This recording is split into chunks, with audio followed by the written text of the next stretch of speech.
అంటే ఆ 2003 to 13 వరకు ఉంది కదా, ఈ పీరియడ్లో ద సిరీస్ రన్ అయింది. సో అది బిఫోర్ కోవిడ్. సో అప్పుడు కొన్ని విషయాలు ఉంటాయి, సో మనం క్యారీ ఫార్వర్డ్ చేయట్లేదు ఇప్పుడు. సో అవి ఇప్పుడు ఉంటే బాగుండు అని అనిపిస్తుందా 2025లో?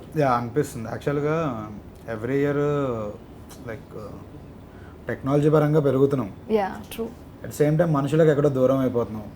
సో కలిసి ఇలా కూర్చొని మాట్లాడుకుంటున్నా కూడా చాలా మంది సెల్ ఫోన్ ఇలా చూసుకుంటూ ఏ యూ మ్యాన్ వాడితో చాటి సరే పక్కన నేను ఉన్నా కదరా అసలు అరే పక్కన నేనుండా లేదు అంటే నేను కూడా చేస్తున్నా, అదే ఎక్కడో లైక్ జనాల్లో మిస్ అవుతున్నాం.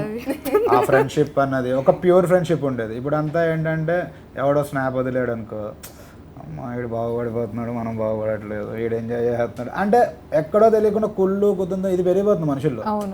టెక్నాలజీ మనుషుల్ని కొంచెం అంటే ఎక్కడో ఏదో డిస్కనెక్షన్ బిట్వీన్ హ్యూమన్స్. అండ్ పిల్లల్లో కూడా చాలామంది ఏదో తెలియని ఒక అట్మాస్ఫియర్ నుంచి ఏదో ఒక పొల్యూటెడ్ అట్మాస్ఫియర్లోకి వెళ్ళిపోతున్నారు. ఒక ఆర్టిఫిషియల్గా ఒక బాబాయ్ పిన్ని అలాంటి వాళ్ళు వచ్చారనుకోండి, వాళ్ళతో కూడా మాట్లాడట్లా. ఇంట్లోకి వచ్చినా కానీ మేమున్నాం, మన లైక్ ఈ 90s జనరేషన్ మేమందరం అండ్ సరదాగా అందరితో మాట్లాడుతూ బాబాయ్లతో పిల్లలు, అది ఎక్కడో మిస్ అవుతుంది అన్నది నా ఇది.